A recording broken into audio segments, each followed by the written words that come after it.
Pessoal, muito boa noite. Terça-feira, 28 de julho de 2020. Costumo sempre dizer aqui a vocês, é tempo, é dia e hora de bater ponto no papo em casa, hein? Terça-feira e sábado, terças às 20, sábado às 16. Nossa caminhada que já vai aí na 26ª edição. Nós aqui, pessoal, construímos um verdadeiro fórum de debates. E a terça-feira, assim como o sábado, são dias já marcados na caderneta, na agenda dos nossos papeadores aqui, né, para enriquecer o conhecimento, enriquecer as suas informações sobre o mundo, pensar fora da caixa, enriquecer sua visão de mundo num período tão turvo, tão nebuloso, que é o período de pandemia, que tem sido esse período de crises reiteradas, crise sanitária, crise política, crise econômica. E a gente trouxe aí um painel, um rol de temas, né, em 26 edições, como eu vinha dizendo a vocês, que permearam aí a nossa caminhada. Aqui nós falamos de direito, aqui nós falamos de política, né? Aqui nós falamos de cidadania, de educação, de saúde, sempre com pessoas com autoridade no assunto. Membros da nossa sociedade pernambucana com história em cada setor. Né? E isso cresceu, ampliou com a participação de vocês, né? Seja por inbox, seja a participação por mensagens nas redes sociais, tanto aqui no Instagram quanto no Facebook, as pessoas que mandam mensagens indiretas pelo WhatsApp, né? Então, isso é que é importante, pessoal, promover essa discussão que a gente tem conseguido. E hoje a gente vai fazer um papo em casa diferente. Nós resolvemos remodulá-lo para trazer duas etapas. Vamos falar sobre turismo, que é um tema que a gente ainda não tratou aqui diretamente, né? E um tema também bastante discutido hoje em razão de ter sido um dos setores mais atingidos pelos efeitos econômicos da pandemia, né? E resolvemos primeiro, antes de falar do turismo em si, de Pernambuco e do Nordeste em si, trazer um contexto econômico. Trazer um panorama econômico do que o mundo está vivendo com esse impacto, especificamente no que toca ao turismo, com esse impacto da pandemia, para depois falar do turismo nosso, falar do Recife, falar de Pernambuco. E por isso nós trouxemos duas figuras hoje aqui, importantíssimas, né, no tema, né? O Mauro Ferreira Lima, que vai fazer uma participação especial aí, vai começar tratando dessa parte econômica. Ele que é economista, é professor universitário, ele que tem pós-graduação do exterior, que é mestre em desenvolvimento econômico pela Universidade Federal de Pernambuco.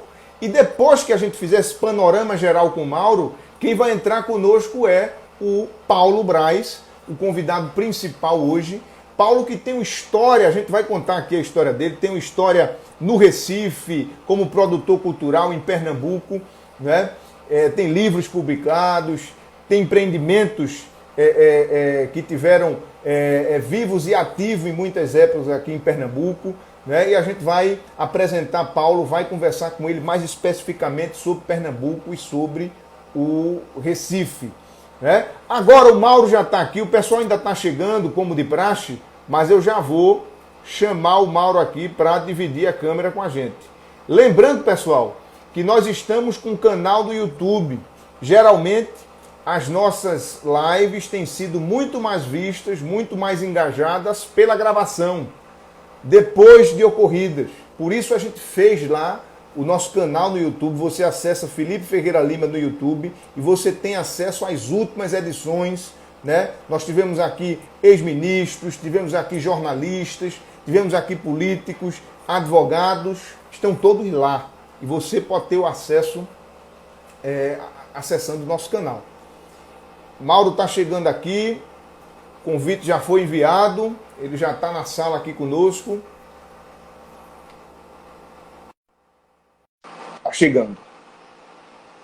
Olha aí, o Ismael está aqui conosco, o João Neto, Adel, Babi.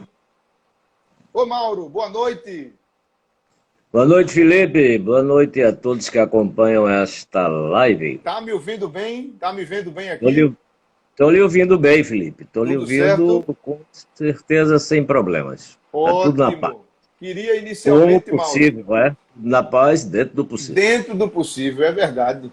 E eu queria desde já lhe agradecer pela disponibilidade de estar aqui com a gente, tirar uma horinha aí do seu dia, né, para estar aqui com a gente, junto com o Paulo, que vai vir logo depois, né, tratando desse assunto, Mauro, que não deixa de ser pauta dentro e fora do Brasil.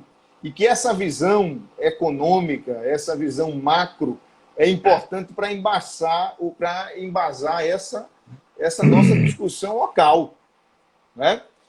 Que consequências você vislumbra a longo prazo e talvez a curto prazo desse movimento econômico no setor do turismo? E aí a gente fala do Brasil e no contexto internacional. A gente sabe que o dólar está altíssimo, tende a crescer, né, e que isso vai influenciar no movimento e nos contornos todos da questão do turismo. Boa noite. Boa noite, Felipe. Boa noite, os acompanhantes da live.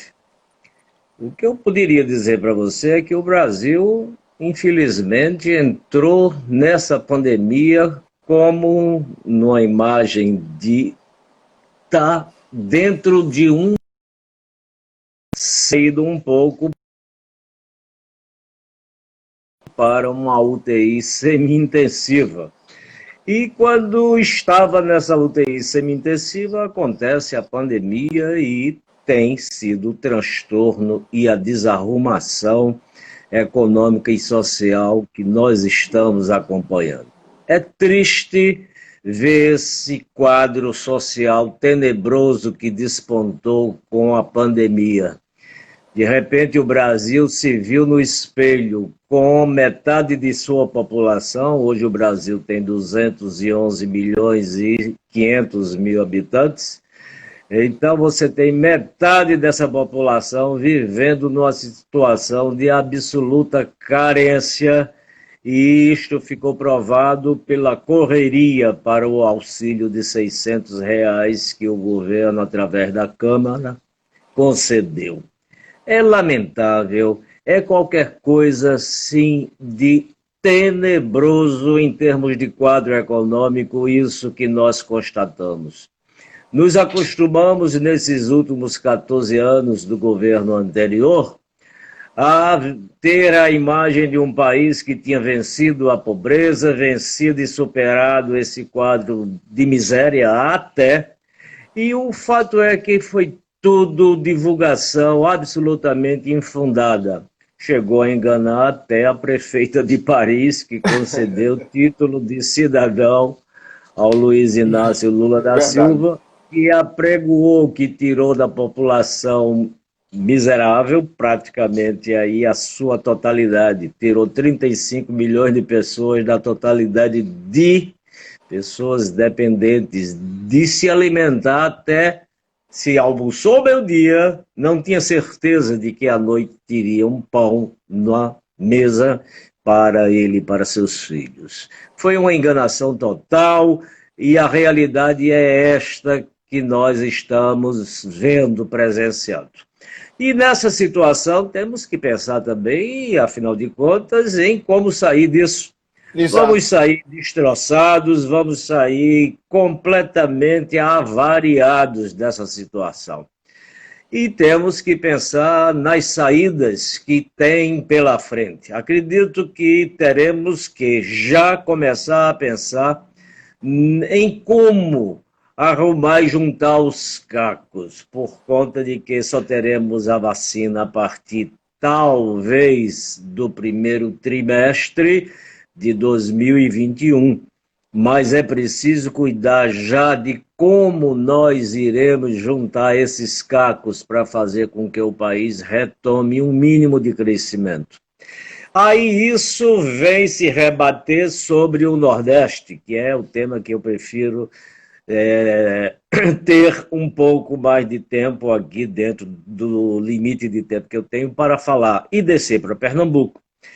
O Nordeste será privilegiado nesse quadro de desarrumação, se tentando arrumar novamente.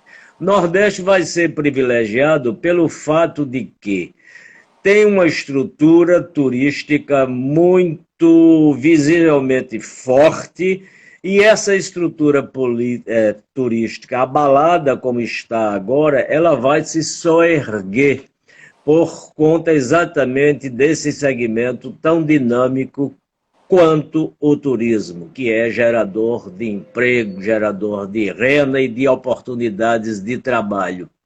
Segundo este inoperante Ministério do Turismo, praticamente ele é invisível, nós temos 8,1% desse segmento participando do PIB brasileiro em 2018. E temos cerca de 7 milhões de pessoas trabalhando, ligadas a esse setor. É um setor importante e para nós aqui no Nordeste, com certeza, é bastante. Verdade.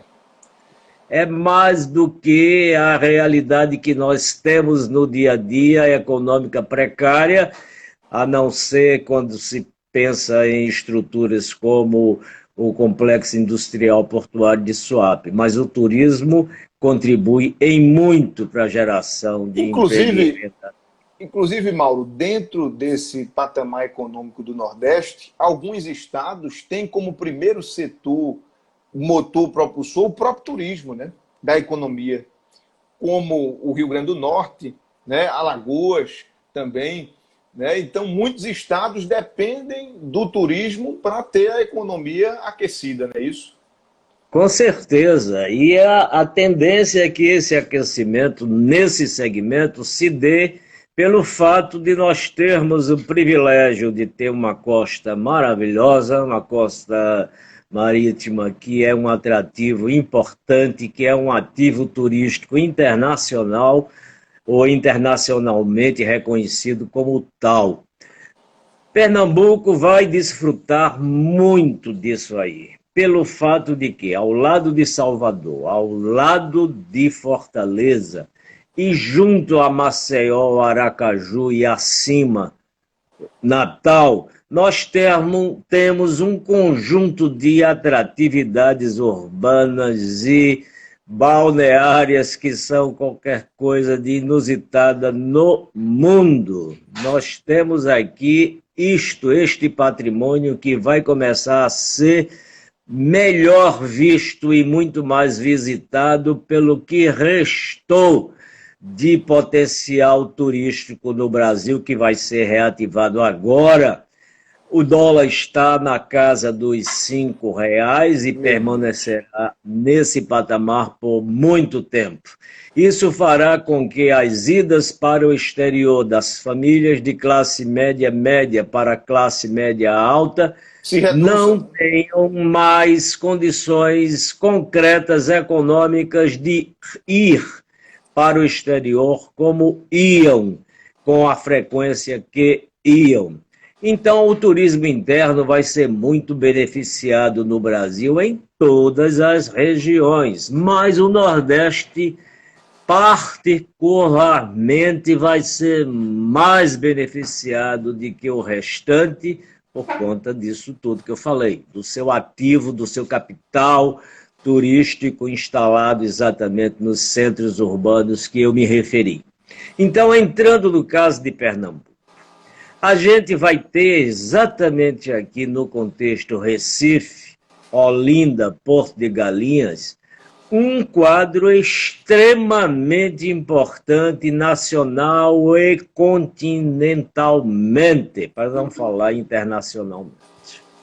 de atratividade, pelo fato de que nós temos dentro desta estrutura urbana uma coisa ainda pouquíssimo explorada pelos nossos governantes, que não se deram conta de que é um privilégio se ter uma capital do Estado geminada com uma cidade que é a segunda no Brasil patrimônio cultural e histórico da humanidade. Os governantes não se deram conta desse ativo ainda.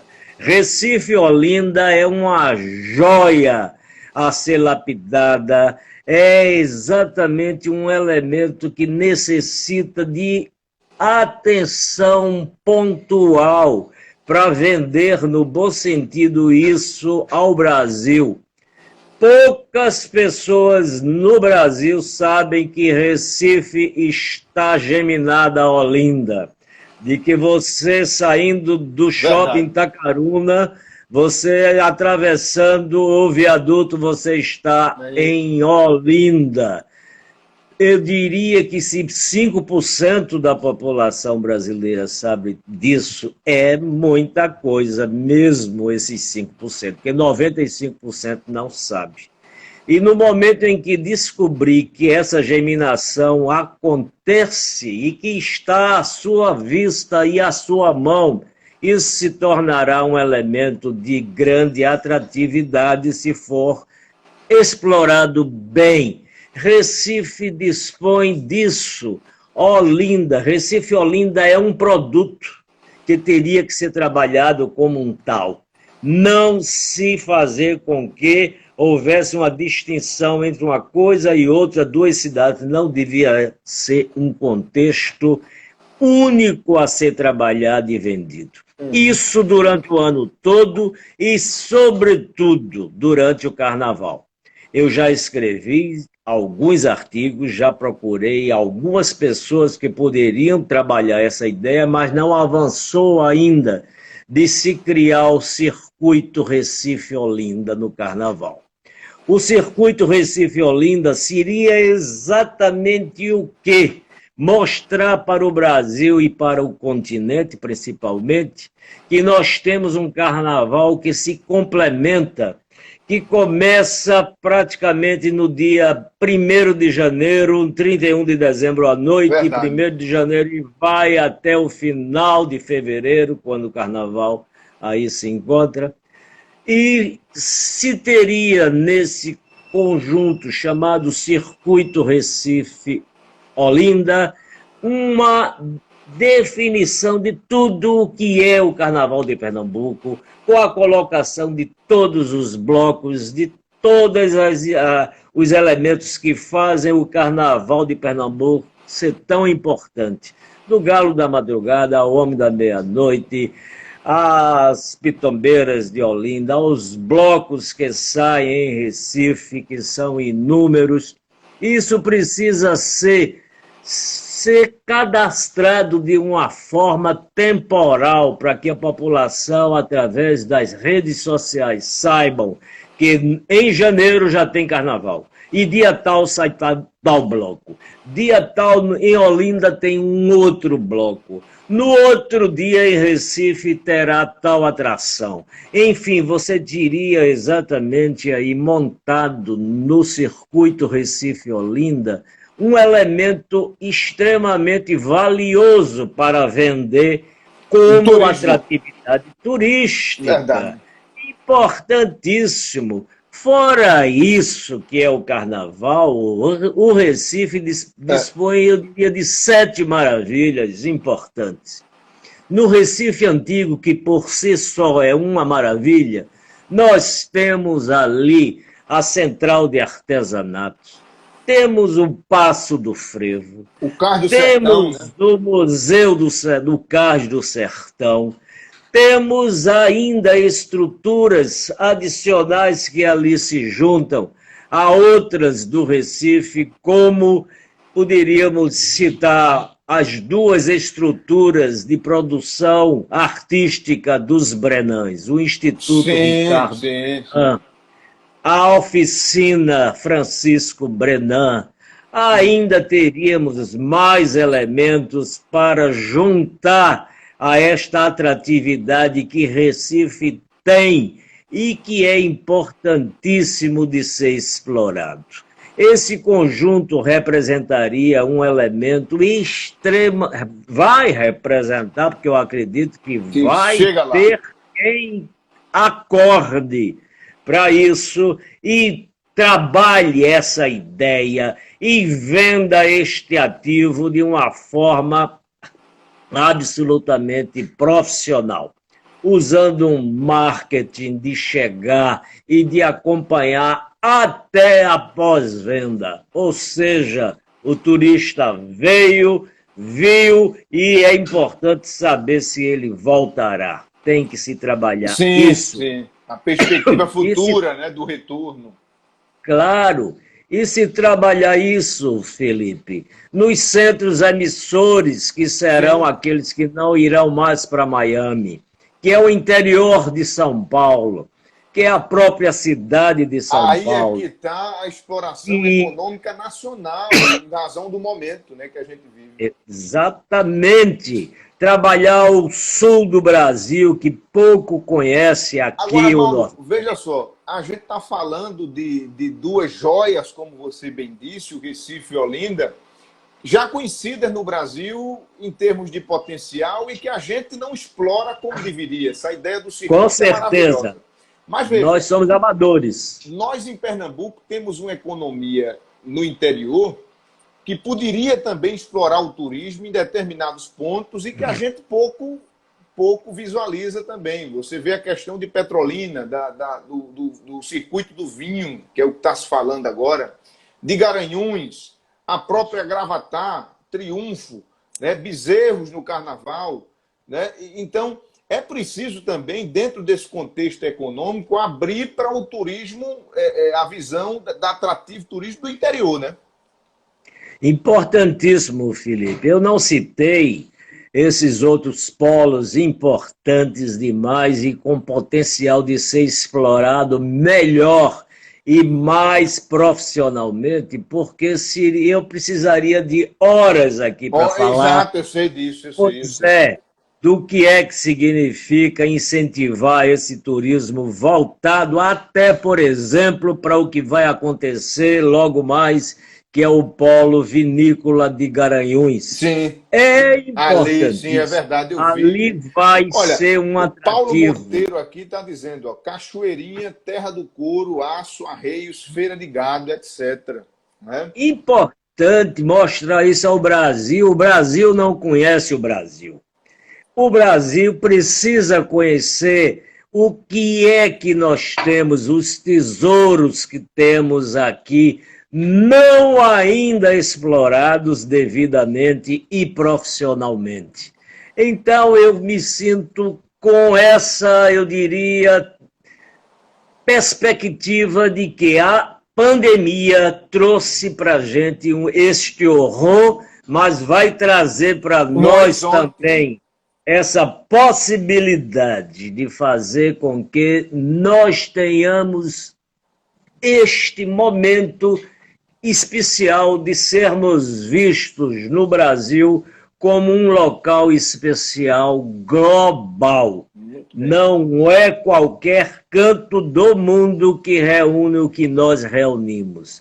A beleza das praias de Maceió, o nosso litoral sul e o norte também, o que nós temos na Coroa do Avião, subindo um pouco que nós temos a 120 quilômetros daqui, João Pessoa, aquela joia de cidade. Verdade. Com aquele mar maravilhoso, aquelas praias extraordinárias. Subindo mais 150 quilômetros, chegamos a Natal, aquele também elemento atrativo que precisa de padecer menos com a violência e com a insegurança. É um monte de atrativos que tem essas cidades. Vai para Fortaleza, é aquilo que nós conhecemos e sabemos.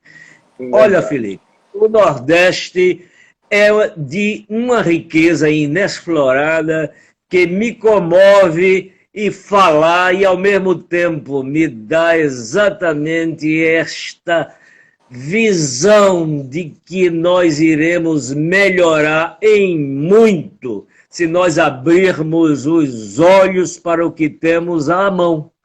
E não Poxa, tivemos ainda condições de fazer com que isso fosse explorado melhor e mais profissionalmente.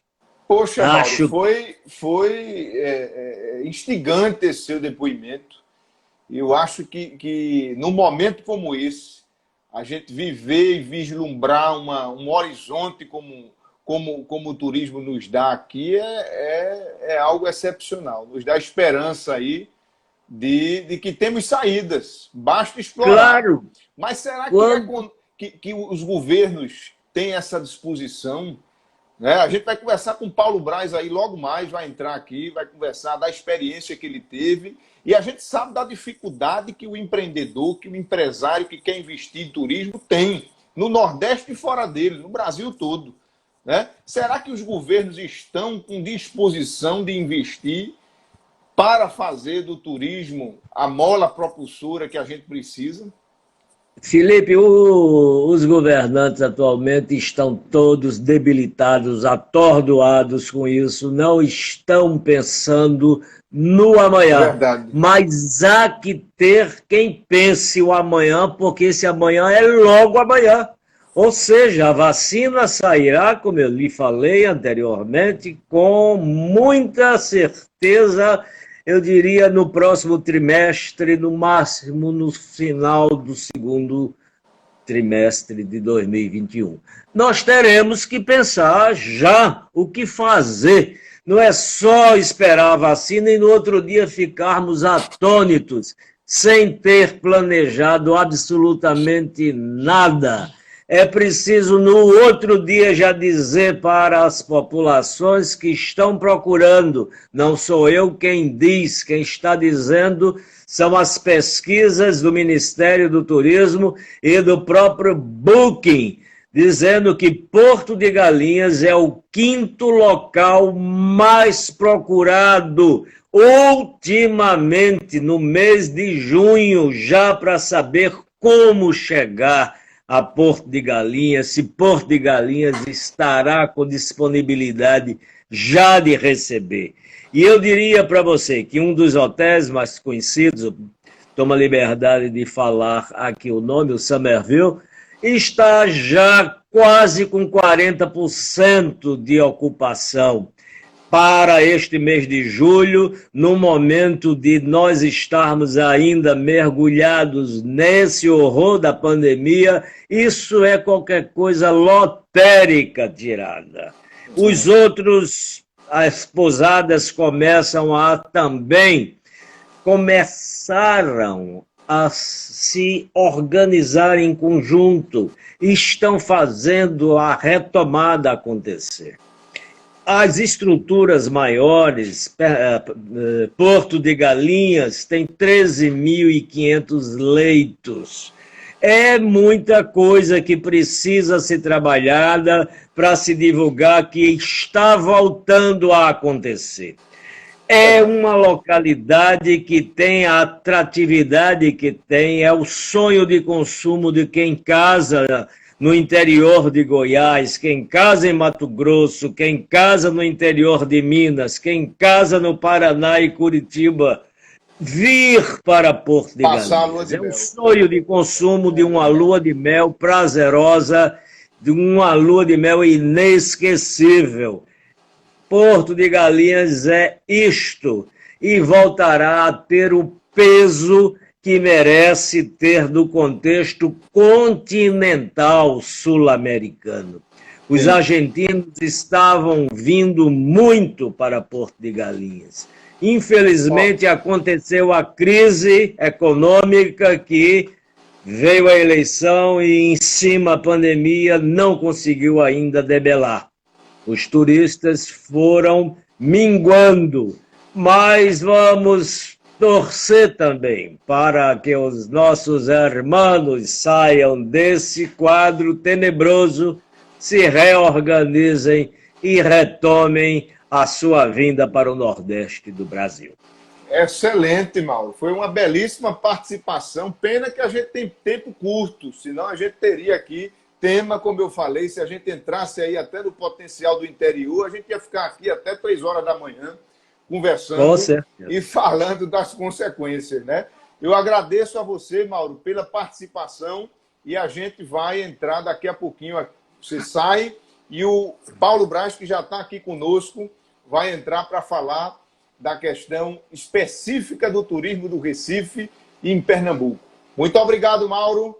Até a próxima. Abraço, obrigado pela colaboração. Tudo de bom. Um abraço a você e extensivo ao nosso Paulo Braz, que com certeza fará uma brilhante participação aí nesta live. Muito obrigado. Tudo de bom. Vamos agora, pessoal, chamar o Paulo aqui, que já está conosco. Muita gente aqui chegando e saindo.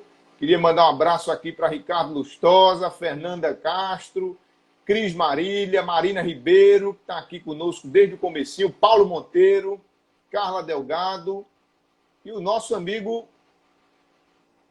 Paulo está sendo aqui convidado para transmitir agora. Poliana chegando aí, ó, o Carlos Peixoto. Ô, amigo Paulo, boa noite. Como é que vai a força? Boa noite, querido. Estou aqui. Acompanhou aí já o início da discussão, né? Isso. Quero saudar o meu amigo Mauro Ferreira Lima. Muitas coisas que ele falou, eu vou encontrar interseção com o que eu vou falar também aqui, para ver como a gente não combinou, mas a gente está muito integrado. Paulo, eu queria inicialmente também lhe agradecer pelo tempo desprendido. A gente combinou, você está aqui já faz pouco mais de uma semana, né? Reservou uma horinha aí da sua noite de terça-feira, né? Mesmo que em pandemia, para estar aqui com a gente. Eu agradeço bastante. E queria dizer a quem está aqui e quem vai nos assistir na gravação que Paulo é uma figura com história no Recife, em Pernambuco, ligado à cultura, ao turismo, ao lazer, ao empreendimento, sobretudo, né? Paulo foi psicoterapeuta, ele é formado em psicologia, atuou como psicoterapeuta, analista do Banco Central, mas, né, Paulo, acabou se destacando aí como produtor cultural e empreendedor, né? Foi empreendedor de diversos empreendimentos que marcaram a história aqui na nossa noite recifense. Calypso Club, teatro, né? Cuba Capibaribe, que funcionava ali no Passa Alfândega, logo no início do shopping, né? Mercearia do Brás, é o que leva à frente, né? E um dos idealizadores do Siri na Lata, né? O nosso bloco de carnaval, lá que geralmente, tradicionalmente, se realiza ali no Clube Português do Recife. E recentemente escreveu, inclusive, o livro Meu Peito é Feito de Festa, em que ele relata, faz aí um relatório, na verdade, da vida, da experiência dos 30 anos da noite recifense. Paulo, você tem toda a autoridade, toda a propriedade para falar em turismo e lazer, porque você foi um empreendedor. Como é que você está vendo aí essas perspectivas, né, dos empreendimentos em Recife, no que tange ao turismo, ao lazer? Você que já tem um olhar empreendedor, em meio a essa crise aí, como é que você está visualizando? Olha, eu te diria que a crise ela é pré-pandemia. A gente já estava numa crise. Não estava fácil você fazer, Verdade. Você empreender, você ser correto, pagar todos os impostos, pagar todo mundo e sobrar alguma coisa para quem empreende. Não estava fácil. Já estava difícil. Quando chegou a pandemia, e essa quarentena toda que a gente está submetido, eu diria que zerou tudo. Zerou.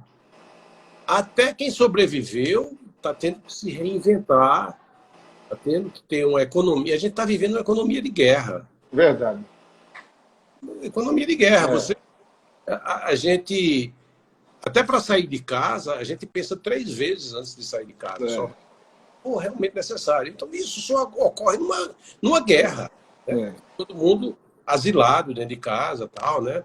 Quer dizer, as pessoas perdem toda a vontade, até o consumo cai, porque você acaba chegando à conclusão até que você nem precisa consumir tanto como quanto. Isso, é em casa, é verdade.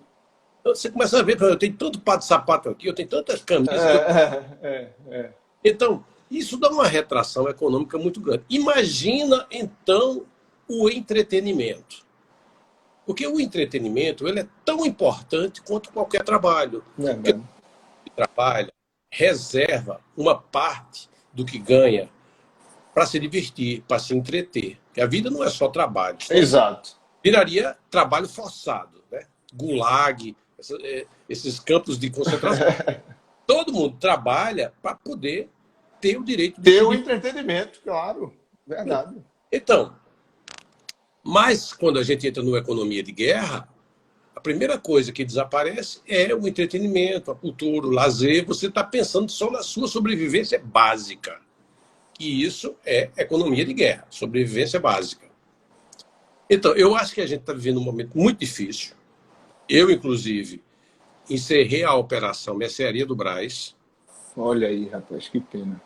Pois é, a gente tinha uma programação muito boa, a gente era movido à música, movido à dança, Tinha o né? samba, né, nos fins de semana, né? Se eu não me engano, no sábado, não era? Ou domingo. Projetos culturais de quinta, sexta e um samba no fim. É, é. Mas quem é que vai para um samba agora? Pois é. Quem é que vai? Né? Não tem condição. É. Você pode até ir para um restaurante, porque no restaurante você fica numa mesa Isso. a 1,5 metro de outro, tal, né?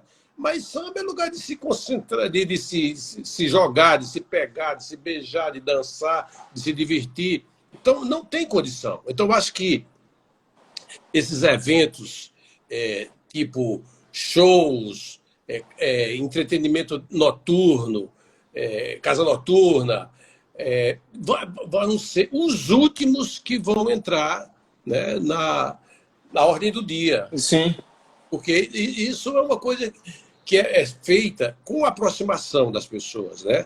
É quando você se encontra. É tanto que é tão bom você sair para um lugar assim, porque você se confraterniza, você Verdade. troca energias, você se renova como pessoa, né? Você entra numa mesa, Sim.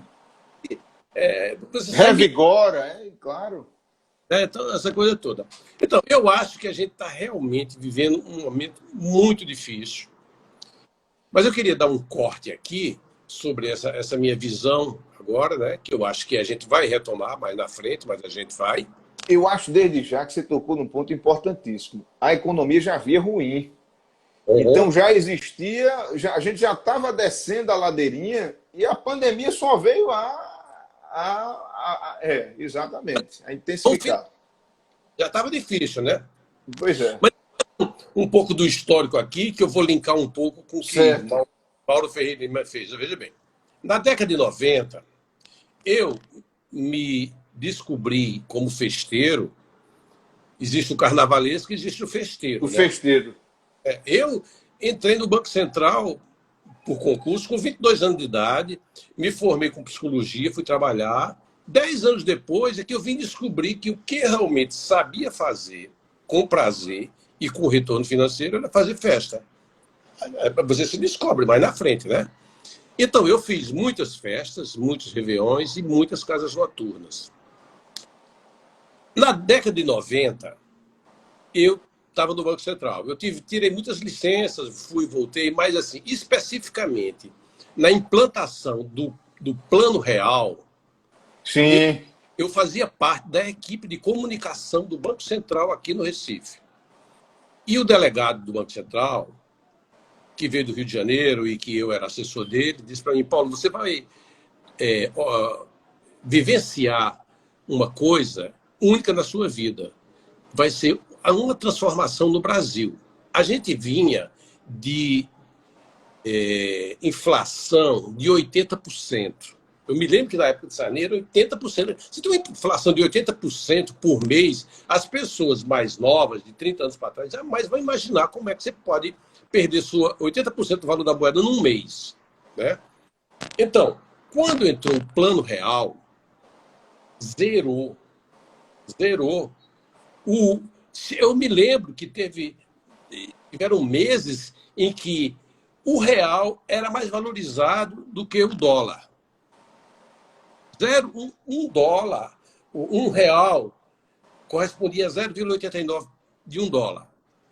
Coincidentemente, nesse período, eu já tinha feito muita festa e já estava maduro para montar uma casa noturna.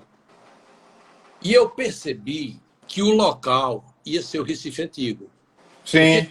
Porque Jarbas Vasconcelos, ele, com a visão dele e com o prazer que ele tem da noite, ele simplesmente melhorou a iluminação, pintou os casarões da Rua do Bom Jesus e convidou as pessoas empreendedoras a alugar aquelas casas. Comprou algumas casas, a prefeitura comprou algumas casas, reformou, alugou, para transformar aqui no que eu chamo da Bourbon Street do Recife, que é a principal rua de lazer que existe em New Orleans. Sim. E nós vivemos um período. Primeiro, a economia estava muito boa. Depois, a gente tinha um prefeito que amava o Recife e que amava a noite e que incentivou a ocupação daquela área para lazer, entretenimento, cultura, essa coisa toda. Até o carnaval foi para lá, que o carnaval não ia para o Recife. Né? Antes disso, sim. Era a parte da gente mais bonita da cidade e mais abandonada. Né? Antes da década de 90. Eu cheguei aqui no Recife na década de 70, aquilo ali, de noite, ninguém andava ali. Ninguém andava, né? Não é? Porque era um lugar terrível, né? Bom, o que acontece? A economia bombou, a Rua do Bom Jesus teve aquele incentivo inicial e nós tivemos aquele fenômeno, que eu não sei se você é bem mais novo, não sei se você lembra, era tanto bar ali na Rua do Bom Jesus. Artistas na rua, né? Ele incentivava até nesse sentido, né? Exatamente, incentivava toda uma vida cultural noturna.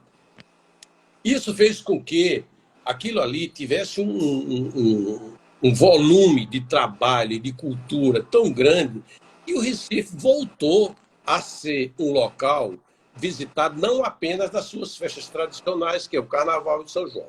Né? O que é que eu acho agora? Cortando agora para 2020.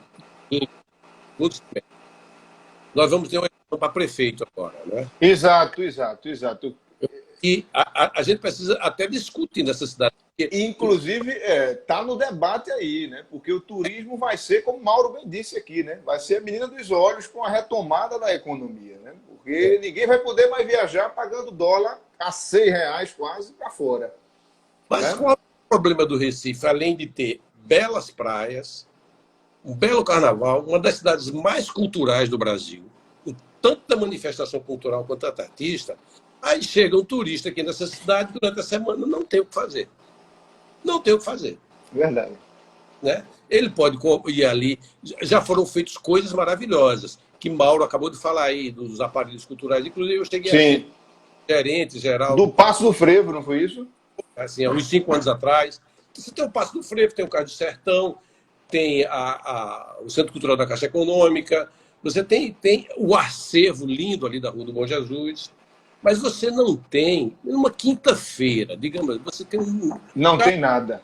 O cara vem de São Paulo para cá, fica no hotel e de noite no lugar. O que é que esse cara vai fazer? Uma cidade de envergadura cultural não tem um programa. Foi o que eu pensei. Inclusive, eu vou dizer isso para qualquer candidato aí, porque eu não sou candidato a nada, meu negócio é bater. Eu só vou fazer... O negócio é propor, você está certíssimo.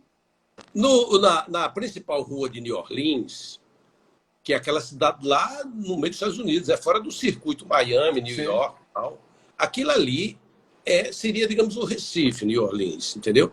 A principal rua, chamada Bourbon Street, que é a nossa Bom Jesus, lá tem uma casa antiga onde tem um projeto chamado Preservation Hall. É o quê? São os velhinhos e toca aquele Dixieland, aquele jazz da década de 30, aquele pessoal antigo, que já está ficando velhinho. Então, Sim. no meio daquela felicidade de casas noturnas, de striptease, de jogos, de não sei o quê, de pegação, tem uma casinha lá, que a prefeitura comprou, e os velhinhos vão tocar lá. E toda noite, desde 1961, tem fila. Eu fiquei pensando aqui comigo, com meus botões. Bastava tirar uma atração nacional que vem para o carnaval para bancar um projeto desse durante um ano. O que ia acontecer? Você bota os velhinhos do frevo aqui, os velhinhos do forró. Não é nada assim com o pessoal que está na mídia, não. Esse pessoal que é cachê alto, não. Local, né? O pessoal daqui. Pessoal raiz mesmo, entendeu? Sim. Então, aquilo ali passa a ser uma raiz que, a partir dali, aquilo vai pipocando e outras coisas vão acontecendo no entorno. Mas se você não faz absolutamente nada, você não incentiva nada, aí o pessoal, aí não acontece Pois nada. é. Pois é, você veja, a gente tem esse potencial cultural, mas o turista chega aqui e não tem, por exemplo, uma estrutura como a Bahia tem. O hotel já está lá, ó, vá para casa noturna, que tem o axé tal, vá para o gueto tal, o bloco tal que sai aqui em época que não é carnaval. Ou você chega em Buenos Aires e tem lá o tango, a casa de tango, não é? O jantar já pronto. Poxa, aqui a gente tem frevo, maracatu, tem ciranda, tem lia, tem tudo aí, mas não tem uma casa que possa o turista ver essa cultura. Não é verdade? E veja bem, e não precisa ser uma coisa rica, cara. Não precisa Sim. disso, não. A gente tem que começar. A gente é pobre. A gente tem que começar pequeno. A gente zerou. A economia zerou. Todo mundo que faz festa dessa cidade zerou. Ninguém sabe nem se vai ter carnaval, nem Réveillon. Verdade. Não sabe de nada. Então, eu acho melhor assim, botar o pé no chão e gestores culturais da cidade conversar com pessoas que têm experiência, né? Porque é o seguinte, esse pessoal fica tudo nos gabinetes aí. Vai ter uma eleição para prefeito. Eu não sei nem se vão discutir isso, porque todo mundo só fica discutindo quem é que se junta com quem. Quem. Só o perfil pessoal, você não vê discutir a cidade, né? Então, eu já estou numa idade de devolver o amor que o Recife me deu e devolver o amor que Sumé, na Paraíba, a minha cidade do interior, me deu. Eu estou restaurando um teatro lá. Rapaz, olha aí. Como é o nome da cidade, Paulo? É Sumé, no Cariri da Paraíba. Cariri, sertão. Minha mãe ainda mora lá. Então, eu já estou num ponto que eu não estou nem preocupado com bilheteria. Eu não preciso disso, graças a Deus, né? A altura dessa do campeonato, já estou com 66 anos, com muita energia, mas eu já estou numa fase agora de dar um retorno. Assim. Eu quero contribuir com a cidade. Ver acontecer, né? Depois de tantos anos nessa luta aí. Pois é, eu tenho ideias, tal. Então eu acho que a gente precisa germinar, assim como o Jarbas percebeu que a Rua do Bom Jesus e convocou pessoas, a minha gente, vamos se juntar, vamos fazer isso, é preciso voltar a fazer isso. E não só administrar os grandes eventos, porque os grandes eventos já tem os profissionais que fazem isso, e claro que é gestor da cidade vai gerir o carnaval, que é a maior festa da cidade, que é o Caruaru, vai gerir o São João. São João. Mas você tem os empresários que já movimentam isso, certo? E quando passa o São João e o Carnaval, vai se fazer o que aqui no Recife? Pois é.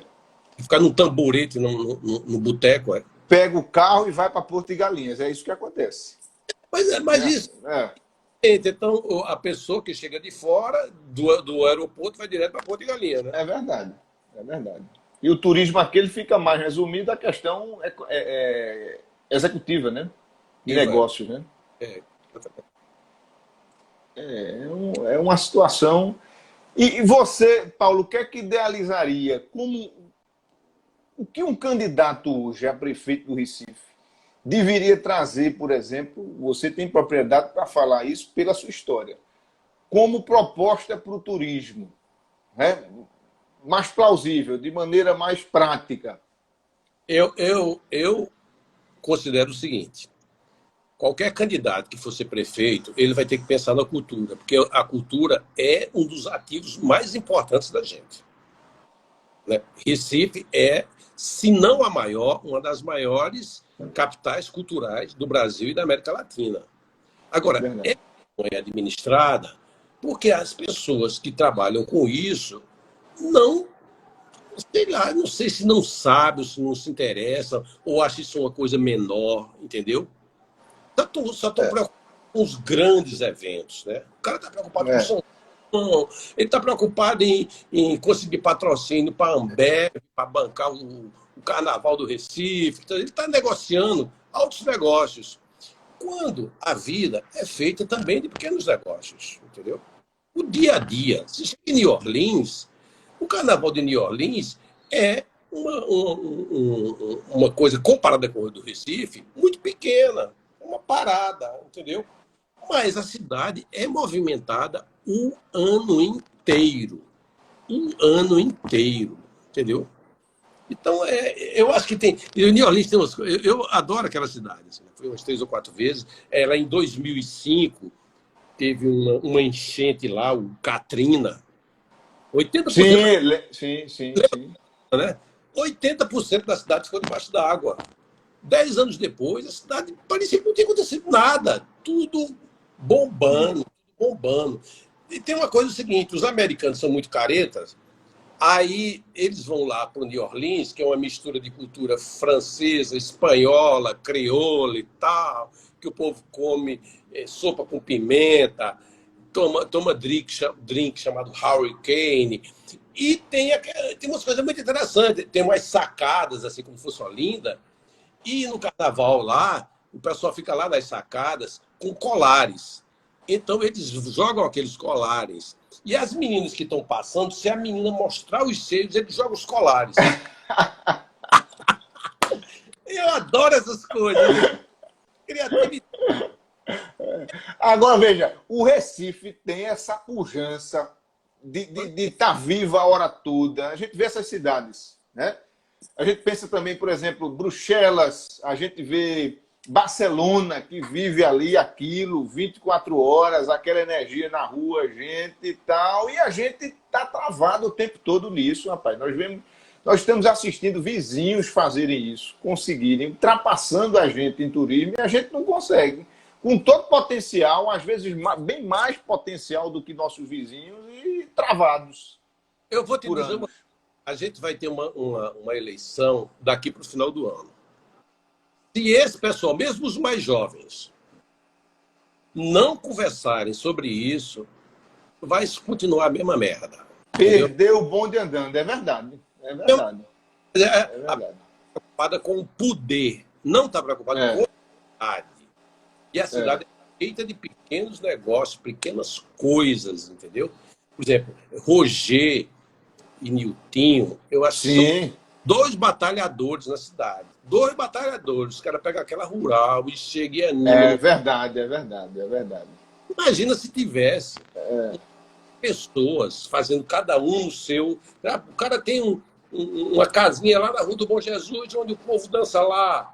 Tem o Preservation Hall, quer dizer, tem a Casa da Preservação do Forró e do Frevo, independente do museu, porque o museu é uma coisa mais estratificada, tá? Sim, sim. De Tem tudo opinião, de formador de opinião, um público mais, né? tem uma museologia, tal, entendeu? Assim, é ótimo, é ótimo que tenha, mas é ótimo que tenha também animação. Sim, Animação é uma coisa muito importante, porque você, quando está de férias, você vai para um museu, quem gosta, tem quem não gosta, e você vai para um museu, você vai para uma igreja, agora você quer se animar, né? Você quer se animar. verdade. Cuba, que é um país pobre, você se E, anima. pois é, pois é. Chega em Recife, bicho, vai fazer o quê? Entendeu? É verdade. E Era isso. outra, num momento como esse, de retomada da economia, você não falar em turismo que vai ser a menina dos olhos aí, o pessoal sem poder viajar para fora, olhando para o Nordeste como opção, eu acho que é deixar passar o momento aí da eleição trazendo uma coisa nova, né? Ó, Mauro, meu querido Mauro Ferreira Lima, que me antecedeu aqui no debate, ele falou isso, quer dizer, cada vez mais está difícil. Para você ir para a Europa agora, você vai ter que ir com né, exame. Não é isso? É. Na entrada aqui, olha, é o seguinte, você tem que mostrar aqui que você não tem Covid, entendeu? É. Você não é muito bem-vindo aqui não, que a gente está fechado e tal. O dólar nas alturas. Não sei se esse governo vai conseguir até o final melhorar isso, entendeu? Não sei. Aliás, então, resta o Nordeste, que é maravilhoso. É Sol, verdade. né? Sol, É verdade. Poxa. tal. E resta nós, somos um destino turístico aqui da cidade, lidar com a cultura, não dessa forma que tem sido lidada, tem, não. Pensar em coisas pontuais, fazer com que a pessoa saia do restaurante, está lá, porra, olha, tem um pessoal de forró ali que tem tanto que não está lá, entendeu? Precisa de um incentivo inicial, como Verdade, verdade. aí os empreendedores vão chegando e vão se agregando e vão fazendo. É. Poxa, você chega em Fortaleza numa terça-feira, você tem que fazer à noite. Você tem aquele show dos comediantes, você tem um forró ali, um forró aqui. Mas chega no Recife, numa quarta, numa terça-feira, numa quinta-feira à noite, não tem, não tem o que fazer. Tinha Senão ir para um bar. a mercearia do Brás, mas Tinha. não aguentou. Olha, falar nisso, tem algumas pessoas aqui com a gente que é importante a gente mencionar. Olha, tá aqui, tem alguns alunos aqui, o João, o Vinícius, Marina Ribeiro está aqui com a gente, Girlene, queria mandar um abraço para ela, o Paulo. Tá aqui, olha, essa pessoa acho que você não conhece não, viu, Paulo? É o Caio Braz, você conhece esse camarada, não? Ah, meu filho querido. Olha, ele estudava no Lubienska, viu? Eu fui do Lubienska também, lembro dele lá. Um talento que a gente tem em Pernambuco e que poderia também pessoas como ele serem mais valorizadas aqui, né, rapaz? Ele foi para fora, carreira bonita, né? E aí temos talentos tão bons quanto ele aqui, que, como você falou aí, falta... É outro, é meu filho não, mas é outro que pode contribuir muito com a cultura da cidade. Não é isso? Pois é, pois é. Entendeu? É verdade, é Quem está aí verdade. também é minha mulher, Carlinha. Quem está aí também é Pedro Sadi. Olha aí. Olha aí. Sadi Pedro está aqui. E os José outros Luiz Freire. Eu fiquei tão entusiasmado aqui com as coisas, entendeu? Que eu não vi quem passou aqui já, entendeu? Olha, esse é o primeiro de 26 edições do Papo em Casa, Paulo, que a gente fala em turismo, eu vinha dizendo aqui no início, e a gente trouxe a participação de Mauro para dar esse contexto inicial. Por isso você ficou com meia hora aí, mas a gente está com 2 minutos para acabar, a gente vai sair e vai entrar de novo, tá? Para você concluir, para a gente concluir aí nossa conversa, que a gente teve essa participação dupla hoje, por isso que... Eu acho que passou aqui minha amiga Martinha, que mora deve estar aqui. Mora em Lisboa, pessoa da área maravilhosa. Olha aí, eu estive lá em Lisboa, passei 2 anos, cidade maravilhosa. Olha aí, doutor Orígenes Caldas, lá do Papaya Verde, lhe manda um abraço aí, ó. Braz, fale sobre o Siri. A gente vai falar sobre o Siri, viu, pessoal? Vamos voltar, sair e voltar de novo, porque o Instagram, ele limita a gente em 1 hora, tá? Então, vamos lá, Paulo, a gente sai, eu vou estar online de novo. Você vai dar um time aí e depois me chama, é isso? Eu vou sair, vou abrir de novo a live, aí você entra lá, eu te chamo, a gente volta aqui para o debate novamente, do jeito que a gente tá. Porque nessa pandemia eu tô aqui em casa, tô tomando conversando contigo. Pois é, vamos aproveitar. Tá aqui. Então... Pessoal, a gente vai sair e entrar de novo, viu? Paulo tá aí à espera e Mauro também está aqui na butuca, escutando a conversa que eu estou vendo ele aqui. Vamos lá. Até já. Até já.